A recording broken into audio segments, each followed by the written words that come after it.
السلام عليكم ورحمة الله وبركاته.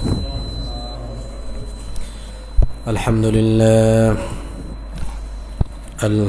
لله رب العالمين خالق السماوات والأرضين، والصلاة والسلام على ما كان نبيا وآدم بين الماء والطين، وعلى آله وأصحابه أجمعين. أما بعد، فأعوذ بالله من الشيطان الرجيم ببركة بسم الله الرحمن الرحيم. ولا تقف ما ليس لك به علم، إن السمع والبصر والفؤاد كل أولئك كان عنه مسؤولا. صدق الله العظيم وصدق رسوله النبي الحبيب الكريم. إن الله وملائكته يصلون على النبي يا أيها الذين آمنوا صلوا عليه وسلموا تسليما. صلى الله على سيدنا محمد وآله وأصحابه وسلم. صلى الله على سيدنا محمد وآله وأصحابه وسلم. اللهم صل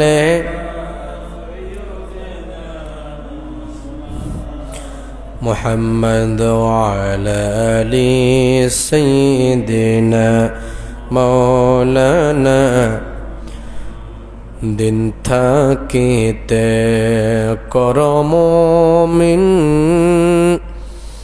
পরকালের ভাবনা। আসছ একা যাইব একা, সঙ্গে কেউ যাবে না। আল্লাহুম্মা সাল্লি মাওলানা মুহাম্মদ ওয়ালা আলি সাইয়্যিদিনা মাওলানা। মক্কা নগরে মদিনার শহরে এলেন নবী মুস্তাফা। ইসলাম প্রচার করে নবী শুয়ে আছেন মদিনায়। আল্লাহুম্মা সাল্লি سيدنا مولانا محمد وعلى آل سيدنا مولانا. صلاة يا رسول الله عليكم سلام يا حبيب الله. در دل মুসলিম মকামে মুস্তাফাস্ত, আবরুয়ে মাজনামে মুস্তাফাস্ত। সালাতুন ইয়া রাসূলুল্লাহ আলাইকুম সালামুন ইয়া। हर के इश्क़ मुस्तफ़ा सामानेयोस्त, बहर बरदर गोशे दामानेयोस्त। सलातुन या रसूलल्लाह सलामुन या हबीबल्लाह। सल्ले अला रसूलिना सल्ले अला मुहम्मदिन सल्ले अला हबीबना सल्ले अला। अर्शों पे ताज़ा चीड़ उचाड़, फर्शों पे तुरफा धूम धाम, काने जिधर लगाए काने जिधर लगाए तेरे ही दास्तानों है। सल्ले अला रसूलना सल्ले अला मुहम्मदिन सल्ले अला हबीबना सल्ले अला मुहम्मदिन। अल्हम्दुलिल्लाह वश्शुकुरुलिल्लाह वस्सलातु वस्सलामु अला खैरि खल्किल्लाह।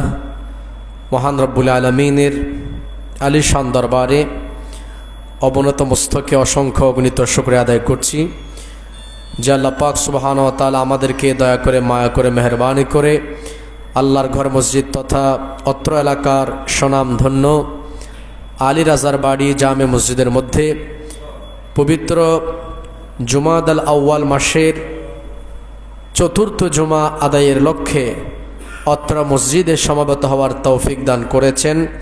সে আল্লাহ পাক রব্বুল আলামিনের দরবারে শুকরিয়া আদায়েরতে সকল উচ্চ আওয়াজ একবার বলি আলহামদুলিল্লাহ। সাথে সাথে অসংখ্য অগণিত দরুদ সালামের হাদিয়া নজরানা পেশ করছি হুজুর করিম রউফুর রহিম সাল্লাল্লাহু তাআলা আলাইহি ওয়াসাল্লামের নূরানি কদম মুবারকের মধ্যে, যাকে আল্লাহ পাক সুবহানাহু ওয়া তাআলা গোটা কুল কায়নাতের জন্য রহমাতুল লিল আলামিন বানিয়ে প্রেরণ করেছেন। যেই রসুল পাক সাহেবুল আউলাদ সাল্লাল্লাহু আলাইহি ওয়াসাল্লাম এসে অশান্ত পৃথিবীকে শান্ত করেছেন, সমস্ত বিশৃঙ্খলা বন্ধ করে দিয়েছেন, মানুষকে জান্নাতি বানিয়ে দিয়েছেন। সে রসুল পাক সাহেবুল আউলাদ সাল্লাল্লাহু তাআলা আলাইহি ওয়াসাল্লামের নূরানি কদম মুবারকের মধ্যে আমাদের দুরুদ সালামের হাদিয়া যেন আল্লাহ কবুল করেন, সকলে বলি আমিন। পবিত্র কোরআনুল কারীম 15 নম্বর পারার সূরা বনি ইসরাইলের 36 নম্বর আয়াতে কারীম আপনাদের সামনে তেলাওয়াত করেছি। আল্লাহ পাক সুবহানাহু ওয়া তাআলা যদি মেহেরবানি করেন অত্র আয়াতের আলোকে অল্প সময়ের মধ্যে আজকের যে বিষয় আমি নির্ধারণ করেছি সেই বিষয়ের আলোকে খুব অল্প সময়ের মধ্যে কিছু কথাবার্তা বলে আমার আলোচনা ইতি টানার চেষ্টা করব। আল্লাহ পাক সুবহানাহু ওয়া তাআলা আমাদের সকলকে, প্রথমে আমি গুনাহগারকে এবং আপনাদের সকলকে আজকের আলোচনা মোতাবেক আমল করার তৌফিক দান করুন, সকলে বলে আমিন। আজকের বিষয় নির্ধারণ করেছি পরিস্থিতির বিবেচনায় সামাজিক অস্থিরতার যুগে মুসলমানের দায়িত্ব ও চারিত্রিক দৃঢ়তা। এই বিষয় নিয়ে কথা বলার চেষ্টা করব। আমরা যেহেতু দিন দিন আমাদের এই বাংলাদেশের অবস্থা আপনারা দেখছেন, তো আমি গত সপ্তাহেও সে বিষয়ে একটু কথা বলেছিলাম। আজকেও আমি বিষয় নির্ধারণ করেছি আমাদের যে চলমান পরিস্থিতি, বিশেষ করে যে অস্থিরতা গোটা দেশব্যাপী, এবং মুসলমানেরও কিছু এই সময়ের মধ্যে দায়িত্ব আছে, যে দায়িত্বগুলো অন্তত আমরা যারা এই মসজিদের মধ্যে আজকে জুমার নামাজ পড়তে সমবেত হচ্ছি এবং বিভিন্নভাবে বিভিন্ন দূর দূরান্ত থেকে যারা শুনতে পাচ্ছেন তাদের প্রতিও এই বার্তা পৌঁছে যাবে, সেই লক্ষ্যে বিষয় নির্ধারণ করা হয়েছে সামাজিক অস্থিরতার যুগে মুসলমানদের দায়িত্ব ও চারিত্রিক দৃঢ়তা। তো এটা খুবই গুরুত্বপূর্ণ আমাদের জন্য। আমি যে আয়াতে কারিমা আপনাদের সামনে তেলাওয়াত করেছি, প্রথমে আয়াতের অনুবাদ করব, এরপর আমি খুব অল্প সময়ের মধ্যে আমার আলোচনা গুছাবার চেষ্টা করব।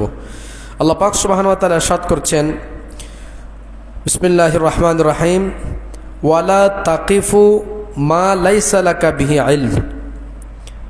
হে আমার বান্দারা, ওয়ালা তাকিফু, তুমি এমন কোনো বিষয়ে অনুসরণ করো না, মা লাইসা লাকা বিহি ইলম, যে বিষয়ে তোমার কোনো জ্ঞান নেই, যে বিষয়ে তুমি জানো না, সেই বিষয় সম্পর্কে তুমি কথাও বলিও না, সেই বিষয় সম্পর্কে তুমি সমাজের মধ্যে, রাষ্ট্রের মধ্যে কোনো বিশৃঙ্খলাও সৃষ্টি করিও না। তো এটা আমরা যেহেতু আমাদের নিজেদের জন্য আলোচনাটা করছি, এজন্য অন্য কাউকে বলা উদ্দেশ্য নয়। আজকে যারা সমাগত হবেন এবং আমি গুনাহগারের কথা যারা শুনছেন তাদের জন্য আজকের এই বিষয়টা আমি নির্ধারণ করেছি। বিশেষ করে এখন সোশ্যাল মিডিয়ার যুগ, আমরা সবাই অনলাইনের সাথে সম্পৃক্ত। আপনারা জানেন কিছুক্ষণ পরপর এক এক নিউজ আমাদের সামনে আসে, কখনো সত্য কখনো মিথ্যা। আর মিথ্যার এত বেশি ছড়াছড়ি হয়ে গেছে, সত্যটাকে পর্যন্ত আমরা যাচাই বাছাই করতে দ্বিধাবোধ করি। কারণ চতুর্দিকে মিথ্যা ছড়িয়ে পড়েছে, যেটা বাস্তব সেটাও আমরা গ্রহণ করতে এখন হিমশিম খাচ্ছি। আপনারা জানেন ছোটবেলায় আমরা পড়েছি বিভিন্ন গল্পের বইয়ের মধ্যে, আমাদের এখানে অনেক টিচারগণ আছেন যারা বিভিন্ন সময় বিদ্যালয়ের মধ্যে পাঠদান করেছেন। আপনারা জানেন ওই যে বাঘের গল্প আমরা শুনেছি, দুষ্ট ছেলে বারবার বলতো বাঘ এসেছে বাঘ এসেছে, মানুষকে একত্রিত করত, কিন্তু কোনো বাঘ ছিল না। তো একদিন বাস্তবিক পক্ষে যখন বাঘ এসে গেছে, তখন সে যখন বাঘ এসেছে চিল্লাচ্ছে, তখন মানুষ আর তাকে বাঁচানোর জন্য সামনে আসে নাই। কেন? সে আগে তো মিথ্যার ছড়াছড়ির মাধ্যমে মানুষকে বিরক্ত করে ফেলেছে। বর্তমান সময়ের মধ্যে কিন্তু এরকম চলছে। অনলাইনের মধ্যে আমরা দেখছি মিথ্যার ছড়াছড়ি। আপনি দেখবেন 95 থেকে 99 পর্যন্ত বর্তমান সময়ের মধ্যে সত্য খুব কম, এমন একটা পরিস্থিতির আমরা শিকার। তো সেজন্য আমি যে বিষয়টা নির্ধারণ করলাম, ওয়ালা তাকিফু মা লাইসা লাকা বিহি ইলম। আল্লাহ বলছেন, হে আমার বান্দা, তোমাকে আমি পৃথিবীর মধ্যে সর্বশ্রেষ্ঠ জাতি বানিয়েছি। সুবহানাল্লাহ বলেন। মানুষের মতো দামি পৃথিবীর মধ্যে আর কেউ আছে? তো আল্লাহ এটাই বুঝাচ্ছেন, আমি তোমাকে আশরাফুল মখলুকাত বানিয়েছি, সৃষ্টির শ্রেষ্ঠ জীব বানিয়েছি। বান্দা, তুমি তো অন্যের মতো বিচার করলে হবে না, তোমাকে চিন্তা ভাবনা করতে হবে।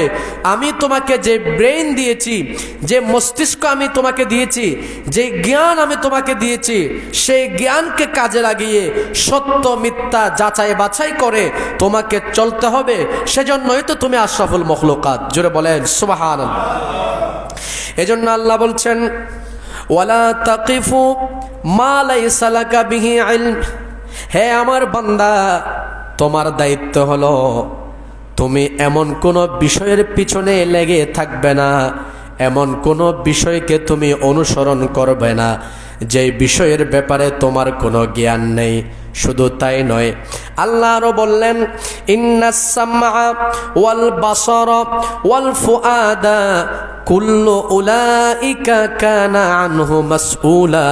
নিশ্চয় ইন্নাস সামআ তোমার কান, ওয়াল বাসারা তোমার চোখ, ওয়াল ফুআদা তোমার অন্তর, তোমার হৃদয়, কুল্লু যালিকা কানা আনহু মাসউলা। এ আমার বান্দা, সবগুলো কিয়ামতের ময়দানে জিজ্ঞাসিত হবে। তুমি পৃথিবীতে কি করেছ, ভালো না খারাপ করেছ, সব কিছুর বিষয়ে কিয়ামতের ময়দানে তোমাকে অবশ্যই জবাবদিহিতা করতে হবে।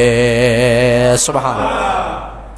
এই জন্য মুসলমানের দায়িত্ব হলো যে কোনো কাজ করার সময়, যে কোনো সিদ্ধান্ত নেওয়ার সময়, যে কোনো বিষয়ে মন্তব্য করার সময় অবশ্যই যাচাই বাছাই করতে হবে। কোনটা ভালো কোনটা খারাপ সেটা অবশ্যই যাচাই বাছাই করে তারপরে সিদ্ধান্ত নিতে হবে। নয়তো কিয়ামতের ময়দানে অবশ্যই আমাদেরকে তার ব্যাপারে জবাবদিহি করতে হবে। জোরে বলি নাউজুবিল্লাহ। আল্লাহ আমাদেরকে এমন বিষয়ে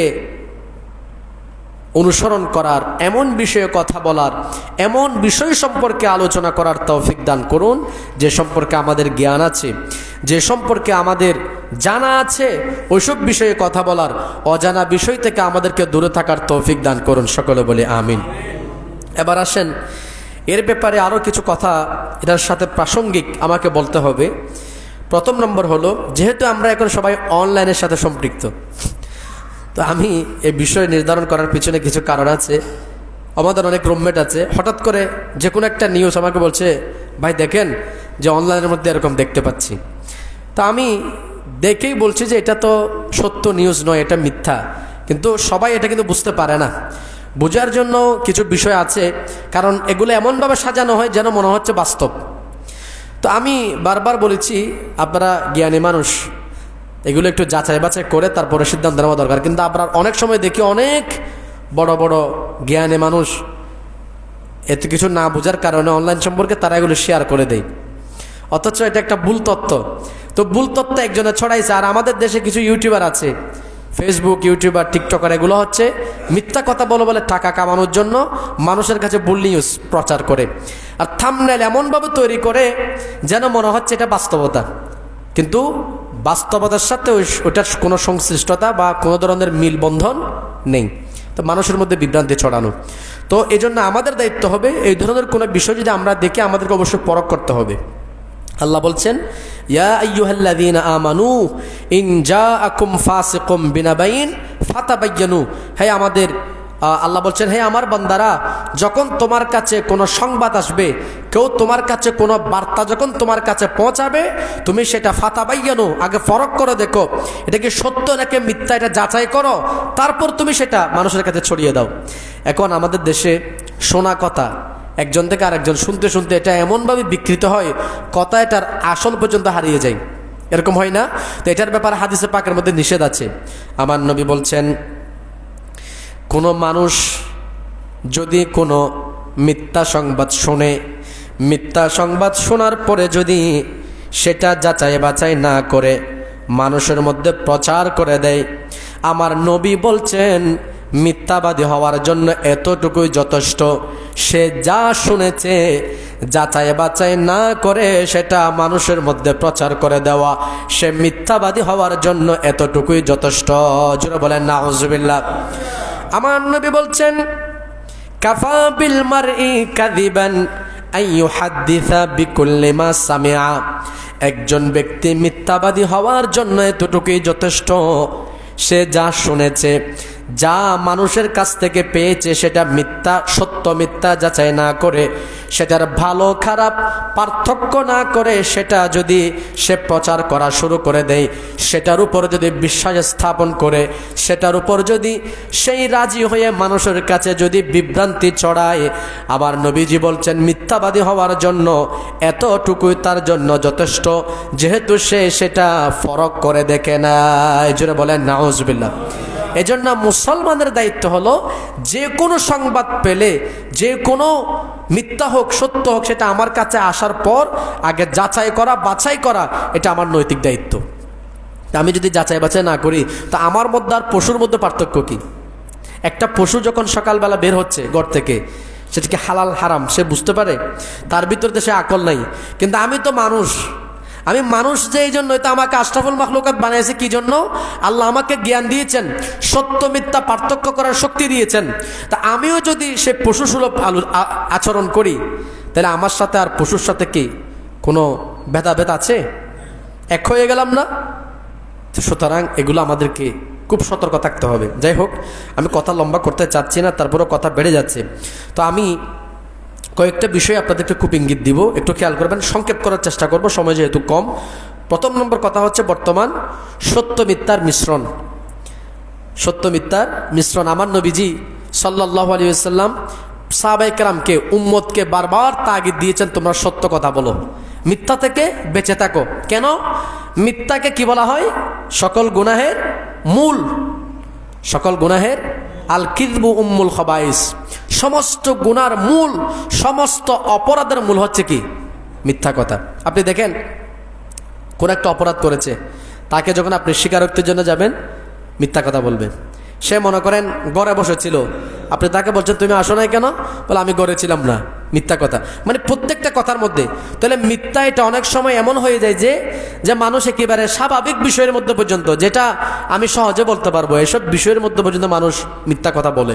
এই জন্য আমার নবী বারবার বলেছেন, মিথ্যা কথা বলিও না, মিথ্যা থেকে বেঁচে থাকো, কারণ মিথ্যা হচ্ছে সমস্ত গুনাহের মূল। সমস্ত গুনাহের মূল। আল্লাহ বেঁচে থাকার তৌফিক দান করেন, সকলে বলি আমিন। এরপরে এটা তো বললাম, সোশ্যাল মিডিয়ার ক্ষেত্রে আমরা খুব সচেতন থাকার চেষ্টা করব। এমন কোনো বিষয় আমরা শেয়ার করব না, এমন কোনো বিষয় আমরা মন্তব্য করব না যে বিষয় সম্পর্কে আমাদের কোনো কিনে জ্ঞান নেই বা আমরা নিশ্চিত নই এমন বিষয়ের মধ্যে আমরা, এবং বিশেষ করে আমাদের দেশে অনেক নিউজ চ্যানেল আছে, তো আমরা কোনো গ্রহণযোগ্য চ্যানেলের কথা না শুনে এখন অনেক সময় অনেক ইউটিউবার আছে একেবারে চ্যানেলকে নকল করে। যেমন যমুনা টিভি, অনেক টিভি আছে যে, অনেক চ্যানেল আছে যে যেন একদম যমুনা টিভির মনোগ্রাম, যমুনা টিভির মতো লিখা, নামটা কিন্তু একটু করে কি করে ফেলছে, পরিবর্তন করে ফেলছে। ওইটা হচ্ছে যমুনা, এ বানাইছে জামুনা, তাহলে বেশ কম কি একটা জামুনা, জামুনা মানে আমি যাব না, আর যমুনা মানে এটা তো একটা আমাদের দেশের একটা ব্রিজের নাম, ঠিক আছে না? তো এখন এই যে পার্থক্য, তো এ ধরনের যে যারা সত্য মিথ্যাকে মিশ্রণ করে ফেলে মানুষের কাছে গুজব ছড়ানোর জন্য, মিথ্যা ছড়ানোর জন্য, এগুলো আমাদেরকে যাচাই বাছাই করতে হবে। কারণ এখন আমরা সচেতন মানুষ, এগুলো যদি আমরা এই সচেতন সময়ের মধ্যে এসে যদি এগুলো পার্থক্য করতে না পারি, তাহলে আমরা মানুষের কাছে কীভাবে মুখ দেখাবো? আর এগুলোর কারণে নিজেদের মানসম্মান ক্ষতি, এটা আমরা অনেকে বুঝি না। কারণ আপনি যদি একটা মিথ্যা তথ্য ছড়ান, শেয়ার করেন, তা আরেকজন শিক্ষিত মানুষ বলবে মানুষ মনে কিছু বুঝে না, একটা জিনিস না বুঝে, এটা তো দেখতে বোঝা যাচ্ছে এটা জাল, মিথ্যা, সে ছড়িয়ে দিচ্ছে। তো এগুলো আমাদেরকে সচেতন থাকা দরকার।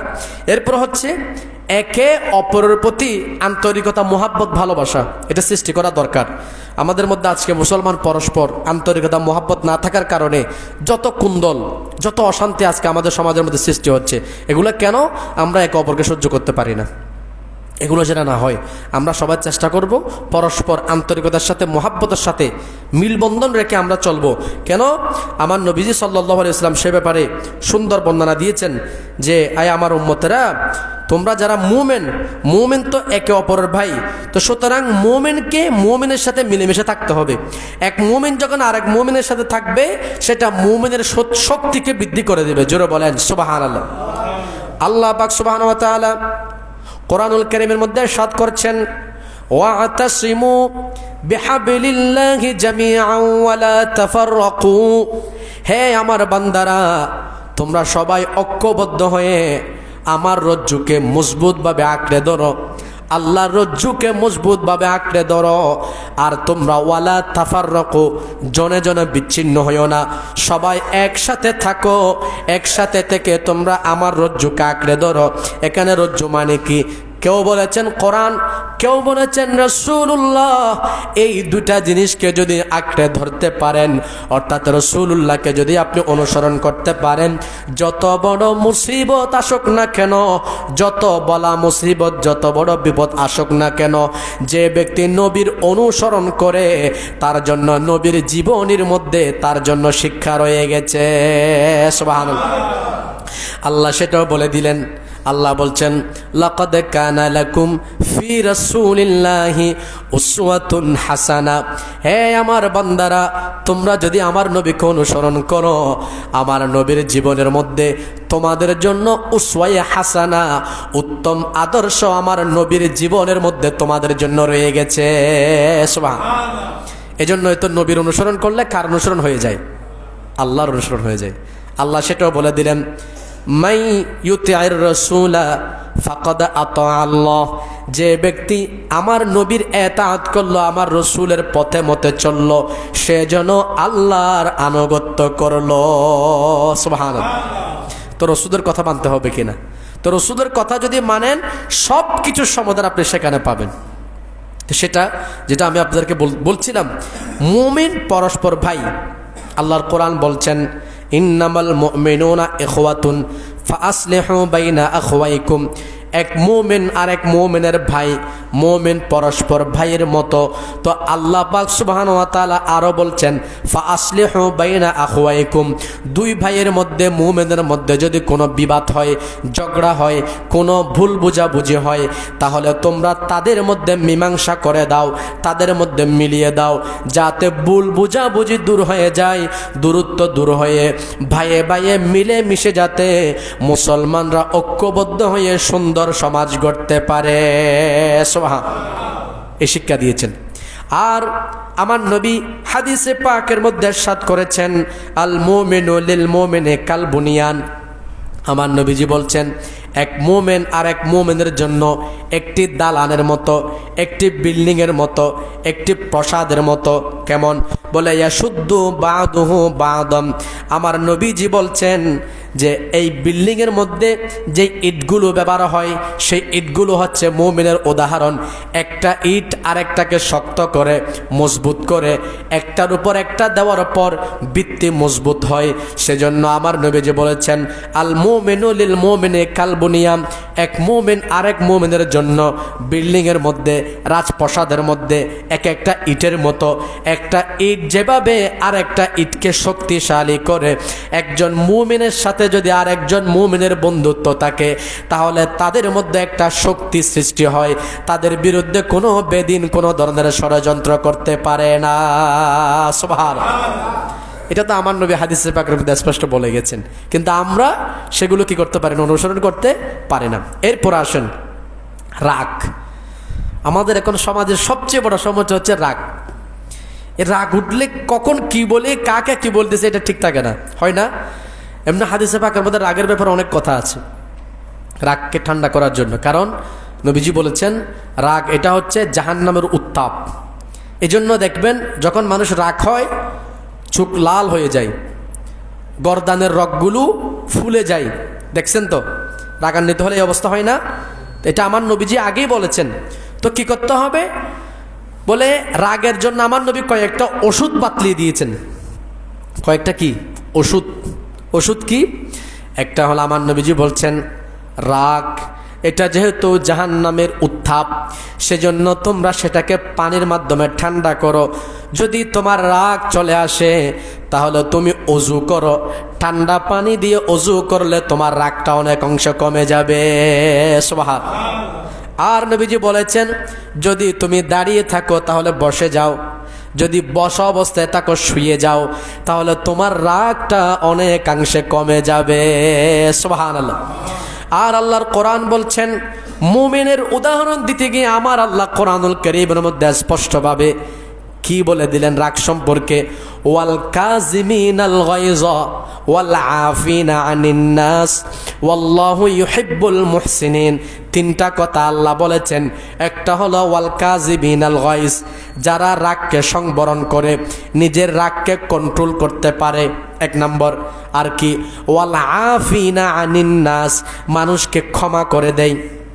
কেউ ভুল করেছে, ভুল করার পরেও আমি অন্যায় করি নাই, তারপরে সে আমার সাথে অন্যায় করেছে, আমাকে কষ্ট দিয়েছে, আল্লাহর নবী আল্লাহ বলছেন কোরআনুল কারীমের মধ্যে, তারপরেও যদি সে ক্ষমা করে দেয়, ওয়াল আফিনা আনিন নাস, যে মানুষের মধ্যে ক্ষমা করে।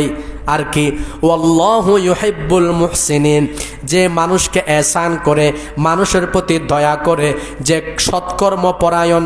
আল্লাহ পাক সুবহানাহু ওয়া তাআলা ইরশাদ করলেন আল্লাহ এই তিন শ্রেণীর ব্যক্তিকে পছন্দ করেন, মহব্বত করেন, ভালোবাসেন। সুবহানাল্লাহ। তাহলে আল্লাহর ভালোবাসা যদি পেতে চান কি করতে হবে? ওয়াল কাযিমিনাল গায়জ, রাগকে কমাতে হবে। ওয়াল আফিনা আনিন নাস, মানুষকে ক্ষমা করতে হবে। তাহলে কি পাবেন? ওয়াল্লাহু ইউহিব্বুল মুহসিনিন। আর যদি আপনি দয়া করতে পারেন, মানুষের প্রতি যদি সহানুভূতি দেখাতে পারেন, আল্লাহ আপনাকে মহব্বত করবেন। সুবহানাল্লাহ। এরপর আসেন, এটা বললাম কোরআনুল কারীম। একটা হাদিস শরীফ থেকে আবার বলি। আমার নবীজি ইরশাদ করছেন মানুষের রাগ উঠে, যখন রাগ উঠে যায় তখন হিতাহিত জ্ঞান হারিয়ে ফেলে, কোনটা ভালো কোনটা খারাপ সে পার্থক্য করতে পারে না। সেজন্য আমার নবী বলে দিলেন যে ব্যক্তি যুদ্ধের ময়দানে জিহাদ করতে গেল, যুদ্ধের ময়দানে লড়াই করতে গেল, সে যদি কোনো শত্রুকে যদি সে দমন করে, শত্রুকে যদি পরাস্ত করে, সেই ব্যক্তি প্রকৃতপক্ষে বীর নয়। আল্লাহর নবী বলছেন লাইসা শাদীদু বিসসুরা, ওই ব্যক্তি বীর নয় যে মানুষের মধ্যে বাহাদুরি দেখাতে পারে, যুদ্ধের ময়দানের মধ্যে যে বাহাদুরি প্রদর্শন করতে পারে, শত্রুকে পরাস্ত করতে পারে, সে প্রকৃতপক্ষে বীর নয়। বীরকে আল্লাহর নবী বলছেন ইন্নামাশ শাদীদুল্লাযী ইয়ামলিকু নাফসাহু ইনদাল গাদাব, যে ব্যক্তি রাগের সময় কঠিন মুহূর্তে যখন তার রাগ একেবারে চরমে পৌঁছে যায়, ভালো মন্দ পার্থক্য করার সুযোগ থাকে না, আল্লাহর নবী বলছেন সেই সময়ের মধ্যে যে রাগকে কন্ট্রোল করতে পারে, আমার নবীজি স্পষ্টভাবে বলে দিয়েছেন সেই হচ্ছে প্রকৃতপক্ষে বীর। সুবহানাল্লাহ। যুদ্ধের ময়দানের মধ্যে শক্তি দেখানো, শত্রুকে পরাস্ত করা, সেই ব্যক্তি বীর নয়। আমার নবীজি বলছেন বীর হচ্ছেন সেই ব্যক্তি যে রাগের সময়, যে সময়ের মধ্যে মানুষের হিতাহিত জ্ঞান থাকে না, ওই সময়ের মধ্যে যে নিজেকে কন্ট্রোল করতে পারে সেই হচ্ছে প্রকৃতপক্ষে বীর। জোরে বলেন সুবহানাল্লাহ। তো এখন আমরা কি রাগ বেশি দেখাবো নাকি কমাবো? কারণ এমনি বলতেছেন হুজুর, কিন্তু রাগ যখন উঠে তখন এগুলো কিছু মাথায় থাকে না। তো কি করতে হবে? বেশি বেশি ইস্তেগফার করতে হবে, আল্লাহর কাছে ক্ষমা চাইতে হবে, আল্লাহর কাছে দোয়া করতে হবে, আল্লাহ আপনি আমাকে শক্তি দান করেন যাতে আমি আমার মেজাজকে, আমার নিজেকে আমি কন্ট্রোল রাখতে পারি, আমার মেজাজ যাতে বেশি গরম না হয়, যাতে কোনো মানুষ আমার কারণে অজান্তে কষ্ট না পায়, জবান যাতে এমন না হয় যার কারণে আমার কথার কারণে মানুষ কষ্ট পাবে, এ ধরনের যাতে না হয়, বারবার আল্লাহর কাছে চাইতে হবে, না চাইলে পাবেন কোত্থেকে। সুতরাং আল্লাহ আমাদেরকে আমল করার তৌফিক দান করুন, সকলে বলি আমিন। কত লম্বা করতে চাচ্ছি না, তা পুরো বেড়ে যাচ্ছে। একটু দরুদ শরীফ পড়েন। সালাতুন ইয়া রাসূলুল্লাহ, সালামুন ইয়া হাবিবাল্লাহ, ইয়া রাসূলুল্লাহ উযুর হালানা, ইয়া হাবিবাল্লাহ ইসমা ক্বালানা, সালাতুন ইয়া রাসূলুল্লাহ।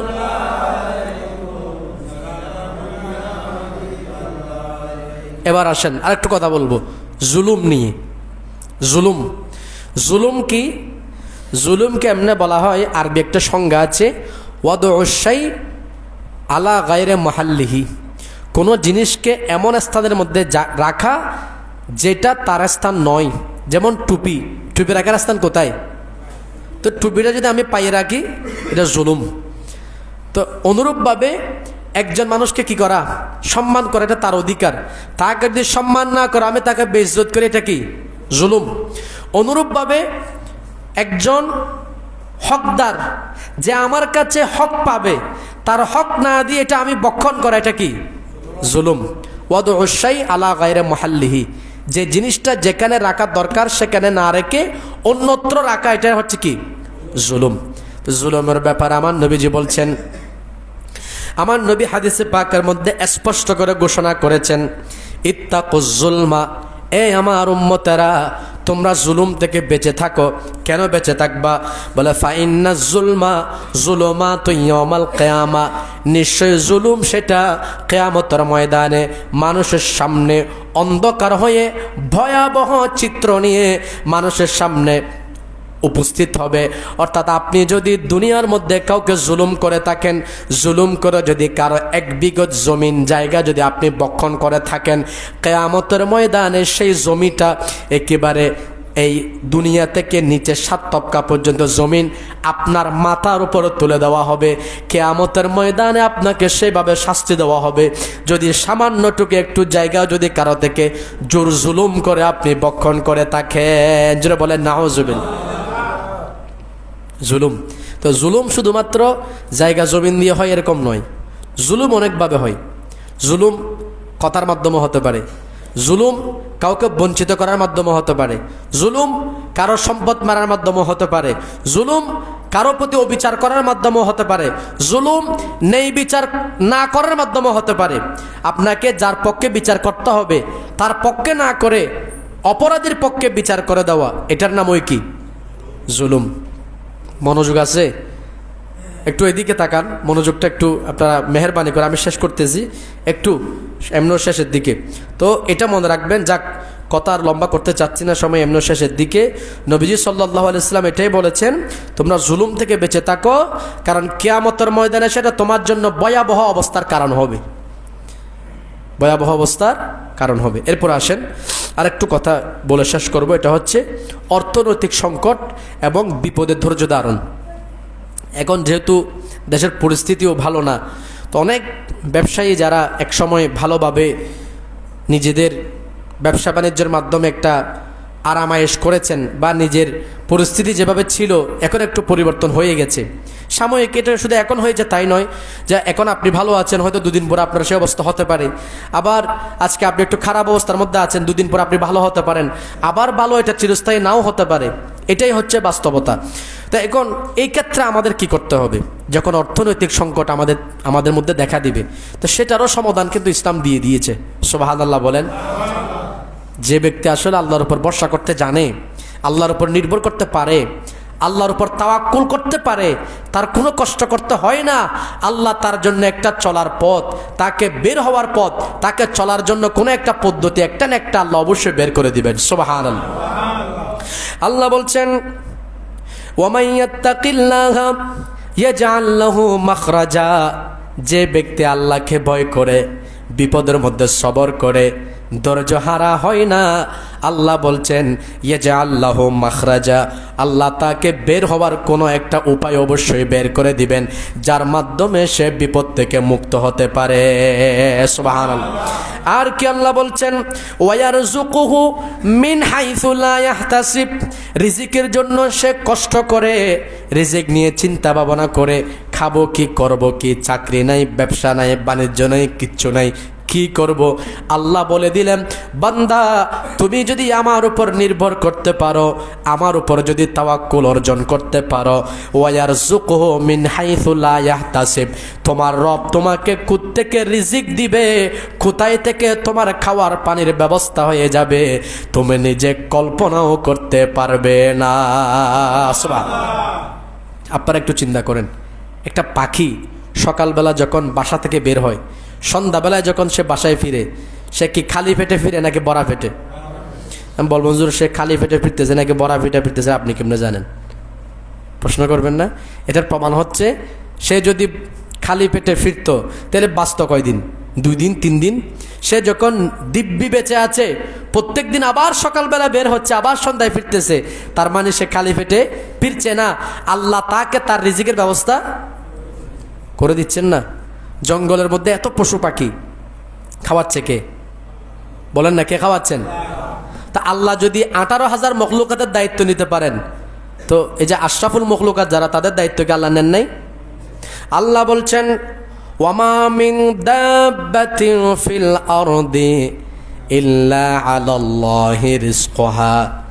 এমন কোন বিচরণশীল প্রাণী নাই পৃথিবীর মধ্যে, আল্লাহ যত প্রাণী সৃষ্টি করেছেন, যার রিজিকের দায়িত্ব আল্লাহ নেন নাই। সুবহানাল্লাহ। সমস্ত প্রাণীর রিজিকের দায়িত্ব কে নিয়েছেন? তা আল্লাহ যদি রিজিকের দায়িত্ব নেই, চিন্তা করার কোনো প্রয়োজন আছে? তা মানুষ হারাম খায় কেন? এরপরও যে হারামগুলো খাচ্ছেন, কিয়ামতের ময়দানে কি হবে সেটা বান্দা জানে না। যদি জানতো, হারাম তো দূরের কথা, যেটার মধ্যে হারামের সন্দেহ আছে সেটাও বান্দা ছুঁয়ে দেখতো না, খাওয়া দূরের কথা। এখন তো আমরা হালালও বাঁচতেছি না, হারামও বাঁচতেছি, যেটা পাচ্ছি সেটা খাচ্ছি। এই জন্য মনে রাখবেন, নামাজ তো সবাই পড়ি, কিন্তু কয়জন মানুষ আছেন নামাজের মধ্যে শান্তি পান? আমাকে বলেন তো। নামাজের মধ্যে শান্তি পেতে হলে, যেমন ইব্রাহিম বিন আদহামের একটা ঘটনা আছে, আমি বলতে গেলে সময় লম্বা হবে, তারপর আমি শুধুমাত্র ইশারা দিব এতটুক। তিনি একদিন একটা বিক্রেতা থেকে কিছু খেজুর নিয়েছিলেন। খেজুর নেওয়ার পর সেখান থেকে একটা খেজুর বাহিরে পড়ে গেছে। এখন সে খেজুরটা কি বিক্রেতা থেকে পড়েছে নাকি ইব্রাহিম বিন আদহামের বাগ থেকে পড়েছে, এটা নিশ্চিত নয়। এরকম হয় না, অনেক সময় পাল্লা মাপ দেওয়ার সময় পড়ে যায়, তো এটা অনেক সময় আমরা আমাদের মধ্যে ঢুকাই ফেলি, অথবা বিক্রেতা রেখে দেয়, যে কোনো একটা হয় কিনা। এখন ইব্রাহিম বিন আদহাম মনে করছেন এটা তার থেকে পড়েছে, তো ওইটা নিয়ে তিনি তার প্যাকেটের মধ্যে নিলেন। এখন তিনি নামাজ পড়তেছেন, ইবাদত বন্দি করতেছেন, শান্তি পাচ্ছেন না, মনের মধ্যে শুধুমাত্র অশান্তি। ইনি বলছেন, আমি এত ইবাদত বন্দি করতেছি, আগে ইবাদতের মধ্যে আমার যে শান্তি ছিল ওটা আমি পাচ্ছি না কেন? এটা নিয়ে তিনি হয়রান হয়ে গেলেন, পেরেশান হয়ে গেলেন। অনেক লম্বা কথা, আমি শুধুমাত্র এতটুকু বলছি। তো একজন বুজুর্গের কাছে তিনি গিয়ে বললেন, হুজুর আমার আজকে বড় মনের দুঃখ বেদনা, আজকে অনেক দিন যাবত আমি নামাজ পড়তেছি, কিন্তু আমার নামাজের মধ্যে আমি শান্তি পাচ্ছি না, নামাজের ভিতর অন্তর থাকতেছে না, আমার মন উঠতেছে। তখন তিনি বলছেন, তুমি কিছুদিন আগে অমুক জায়গা থেকে খেজুর কিনেছিলা? বলে কিনেছিলাম। সেখান থেকে যে পড়ে গেছে তুমি নিয়েছিলা? নিয়েছিলাম। বলে এটা তোমার ভাগের খেজুর ছিল না, এটা সওদাগরের ছিল। তুমি যতদিন পর্যন্ত সেটা আদায় করবে না, ততদিন পর্যন্ত তোমার ইবাদতের মধ্যে তুমি মজা পাবে না। এখন আপনি বলেন, এটা তো একটা সন্দেহ জিনিস। সন্দেহের ক্ষেত্রে যদি এরকম হয়, তাহলে আমরা তো এখন জেনে শুনে যারা খাচ্ছি তাদের অবস্থা কি হবে? যারা দিন দুপুর আমরা মানুষ ঠকাচ্ছি, আমাদের কি অবস্থা হবে? এই জিনিসগুলো আমাদেরকে সতর্ক থাকা দরকার।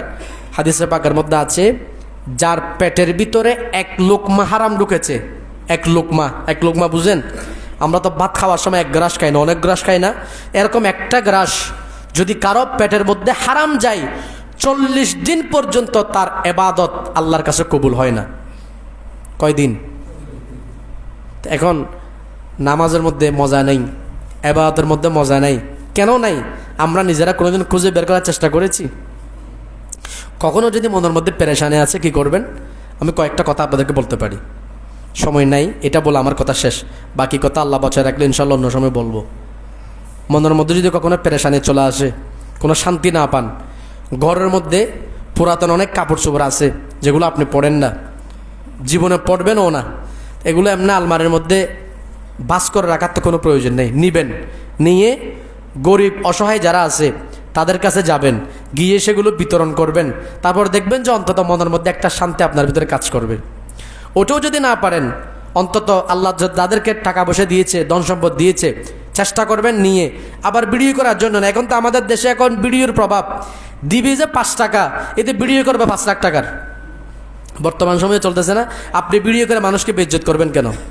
একটা জ্যাকেট দিবে, মনে করেন শীতকালে একটা কম্বল দিবে, 200 টাকার একটা কম্বল বা 500 টাকার একটা কম্বল।